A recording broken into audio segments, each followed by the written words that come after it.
Isang mapagpalang umaga po sa bawat isa po sa atin. Ang Diyos po natin ay mabuti at siya ay laging tapat. Amen po ba? At sa umaga pong ito ay patuloy tayong magpuri sa Panginoon sapagkat siya ay karapat-dapat sa pagsamba at sa pagpupuri. Ang live pong ito ay mula sa The Faith Tigwi, Marinduque sa pamamahala po nating lingkod, Pastora Rebecca Quijada. At sa umaga pong ito, bago po tayo mag-aaral ng salita ng Diyos, tayo po ay umawit sa ating Panginoon. Awitin nga po natin, ako'y nagtitiwala sa inyo. Hallelujah.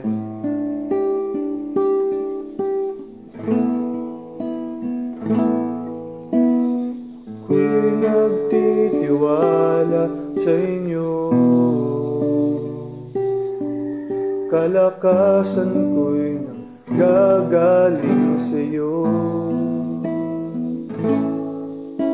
Ako'y nagtitiwala sa inyo, salita niyo ang tanging sandigan ko. At kahit anumang panahon, mabigat man ang maging sitwasyon, ikaw lamang ang kailangan, Panginoong Jesus. Ako'y nagtitiwala sa inyo,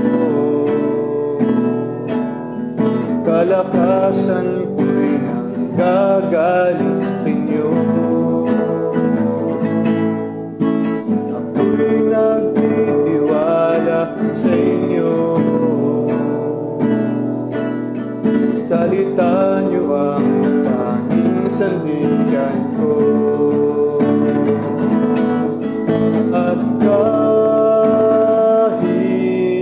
anumang panahon, mabigat man ang maging sitwasyon, ikaw lamang ang kailangan, Panginoong Jesus. At kahit anumang panahon, mabigat man ang maging sitwasyon, ikaw lamang ang kailangan, Panginoong Jesus. Jesus.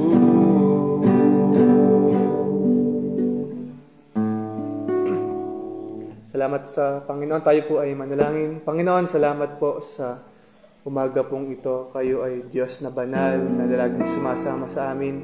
Salamat sa pribilehiyo na makapag-aral yung mga salita at malugod po kayo sa amin ngayong umaga, Panginoon. Sa inyo po namin ibinibigay ang pinakamataas na papuri, ang pinakamataas na pagsamba at pagdakila sa pangalan namin, Panginoong Jesus. At ito'y magsabi na Amen.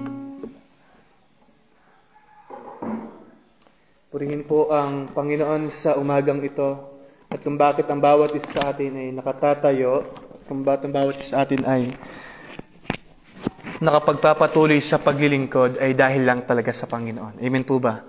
At sa umaga pong ito ay tulungan tayo ng Diyos at ng banal na Espiritu na maunawaan ng kanyang mga salita sa umaga pong ito, na siyang laging sumasama sa atin. At ang teksto po natin ngayong umaga ay mula sa Colossus chapter 3 verse. Okay po ba yung sound ko dito? Kasi dito po sa Marinduque minsan mahina po yung signal namin. So paki-comment na lang po pag okay po yung sound. So sa Colossus chapter 3 verse 16, ito po ang sinasabi ng salita ng ating Panginoon. Ang salita ni Kristo ay hayaan niyong lubusang manatili sa inyong puso. Turuan niyo at paalalahanan ang isa't isa ng may buong karunungan.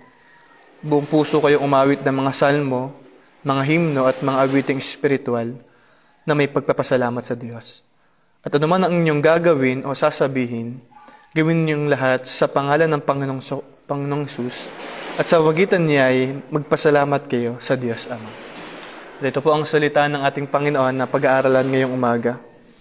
At ito po ay sulat sa mga taga-Kolosas nung mga unang paglilingkod nila upang hikayatin ang mga taga-Kolosas sa pamagitan ni Apostol Pablo na patuloy na panghawakan ng salita ng ating Panginoon. At ang pinakang title po natin ngayong umaga ay, pag-uusapan natin ngayong umaga ay pangunahing dapat gawin ng bawat isa sa atin sa panahong ito. Gusto ko pong bigyan natin diin yung salitang panahong ito. Ano yung dapat natin gawin sa panahon pong ito? At kung bakit binigyan ng salita ng Panginoon yung salitang sa panahon pong ito, sapagkat yung mga panahon noon at panahon ngayon ay napakaiba na. Makikita natin yung pagkakaiba noon at saka yung pagkakaiba ngayon. Kaya gusto kong bigyan diin yung dapat gawin talaga natin sa panahon pong ito bilang isang lingkod ng Panginoon. Una po, hinihikaya tayo ng salita ng Diyos. Sabi po dito sa verse 16, ang salita ni Kristo ay hayaan niyong lubusang manatili sa inyong puso. Una, ano po ang dapat natin gawin? Panatilihin ang salita ni Kristo sa inyong puso. Nagagalak po ba kayo sa bagay na iyon? Na inuutusan tayo, binibigyan tayo ng instruction ng Panginoon na yung kanyang mga salita, yung kanyang mga utos ay ilagay natin talaga sa ating mga puso. At can we imagine na ang bawat isa sa atin, halimbawa po, ma-imagine natin, ang bawat mga tao, lingkod ng Panginoon ay punong-puno ng salita ng Diyos. Ay walang puwang ang kaaway. Wala ding lugar ang mga alalahanin. Wala ding lugar ang mga pagsubok. Wala ding lugar ang mga bagay na hindi kalugod-lugod sa Panginoon. At kung iisipin talaga natin, kung ang bawat isa sa ating mga Kristiyano, higit yung mga Kristiyano po ay puno ng salita ni Kristo sa kanilang mga puso o pinananatili nila ang salita ng Diyos sa kanilang mga puso, ay walang puwang ang mga bagay na hindi para sa Panginoon. Kaya pag sumikapan natin po ito sa panahon pong ito, mga lingkod ng Panginoon, magiging sa akin, ito yung mensahe din ng Panginoon para sa akin, para po sa inyo, na sa panahon pong ito ay kailangan panatiling higit ang salita ng Diyos sa bawat puso natin. Kaya ano po ba ang nagagawa ng salita ng Diyos sa bawat buhay natin? Basahin po natin sa ikalawang Timoteo, chapter 3, verse 16.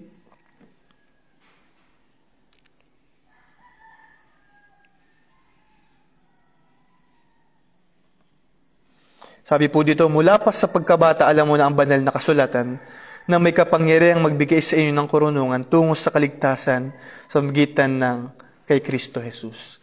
At ang salita po ng Panginoon ay kung bakit natin kailangang panatilin sa ating mga puso. Ito po, sapagkat ito'y kapangyarihan na nagbibigay sa atin ng karunungan. At ang karunungan ito ay umunawan ng mabuti at masama. Amen po ba? Sa panahon na nakikinig tayo ng salita ng Diyos, ay tinuturuan tayong umunawan ng mabuti at masama. Ganon din tinuturoan din tayo nito sa panahon na tayo ay nakagagawa ng mga bagay na hindi kalugod-lugod sa Panginoon at pinapaalala ng salita ng Diyos. Pangalawa po, kung bakit natin kailangang panatilihin ang salita ng Panginoon mula sa Awit, chapter 19,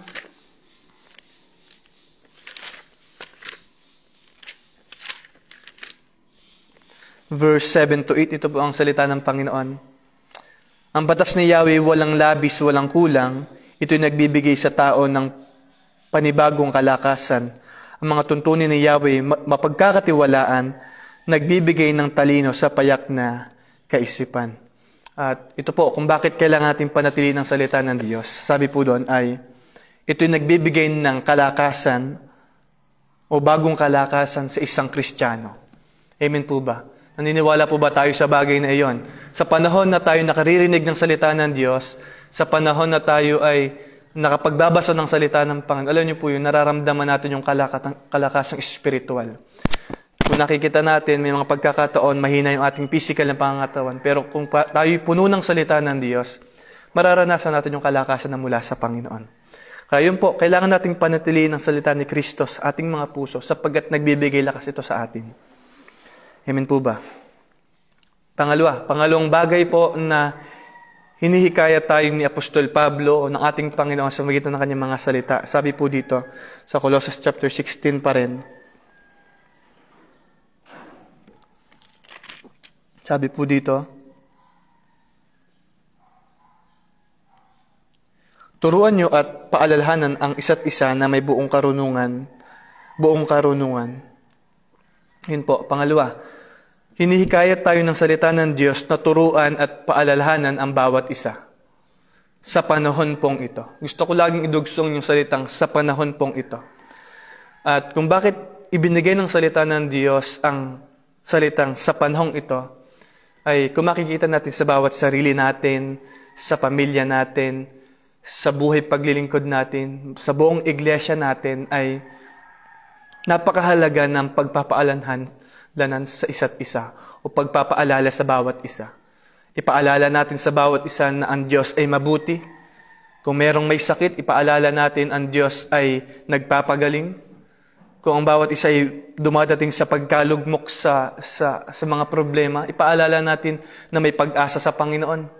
Kaya napakahalaga sa bawat isa sa atin na tayo nagtuturo na may pag-asa sa Panginoon. Pinapaalala natin sa bawat isa na may pag-asa sa Panginoon sa panahon pong ito. At kung makikita natin, napakaraming problema o mga suliranin na nangyayari sa panahon pong ito. Pero tiyak, kung papaalala natin sa bawat mga tao, mga lingkod ng Panginoon, o tuturo natin yung kabutihan at kung sino ang ating Diyos, ay makatitiyak tayong katagumpayan ay mararanasan natin. Yung pagtuturo at pagsasama-sama, pagpapaalala ay napakahalaga sa isang iglesia. Amen po ba? Nangyari din sa Gawa chapter 2. Sahin po natin. Sa Gawa chapter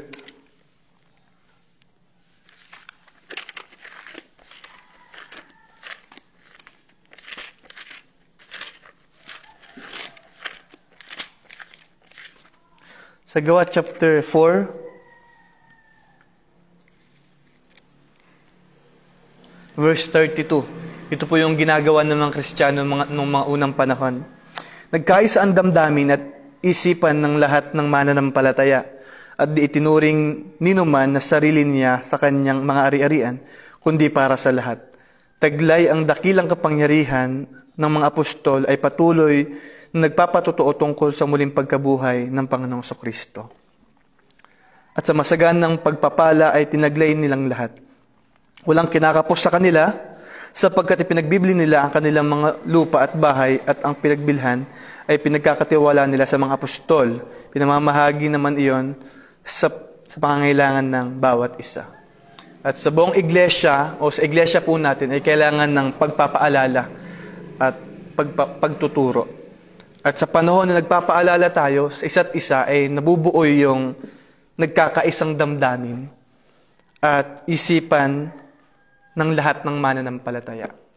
Kaya kung tayo ay, ang bawat isa po sa atin sa loob ng iglesia ay nagpapaalalahanan o nagbibigay paalala sa bawat isa, nabubuo yung damdamin o nagkakaisa yung damdamin at isipan sa paglilingkod sa Panginoon. Kaya napakahalagang bagay po nito, ano?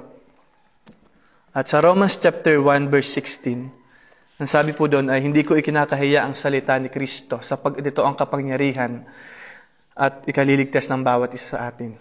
Kaya, kung ipapaalala natin o ituturo natin ang salita ng Panginoon sa bawat isa, sa bawat mga lingkod, sa mga kapatid po natin, sa mga anak po natin, sa ating mga asawa, sa bawat mga kaibigan, mga kapitbahay, kung ituturo at ipapaalala natin ang salita ng Diyos, ano po ang sabi ng salita ng Panginoon?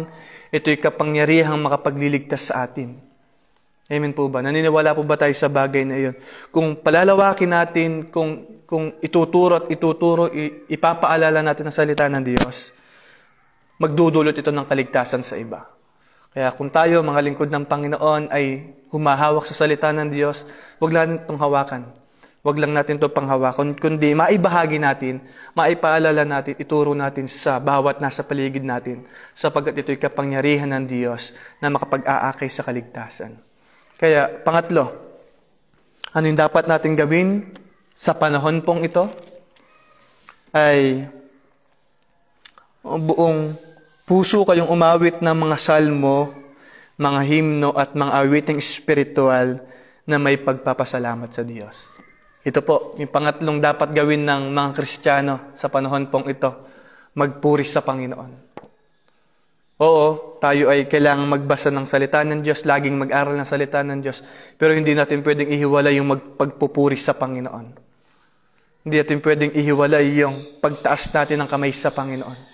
Hindi natin pwedeng ihiwalay yung pagsambit ng kaluwalhatian ng Panginoon. Hindi natin pwedeng ihiwalay yun. Kaya ano sabi ni Apostol Pablo sa atin ay, buong puso kayong umawit ng mga salmo, mga himno at mga awiting spiritual ng may pagpapasalamat sa Diyos. At anong kailangan na maging laman ng ating pagpapasalamat sa Panginoon? O anong maging laman ng ating pag-awit sa Panginoon? Kundi ito'y pasasalamat sa Diyos. Kaya, ano po yung dahilan kung bakit kailangan nating umawit sa Panginoon? Sahin po natin sa Awit chapter 23. Nagagalak po ako sa salitang ito na binigay ng Panginoon. Sa Awit chapter 23 verse 6. Kabutihan, pag-ibig mo sa akin ay hindi nagkukulang.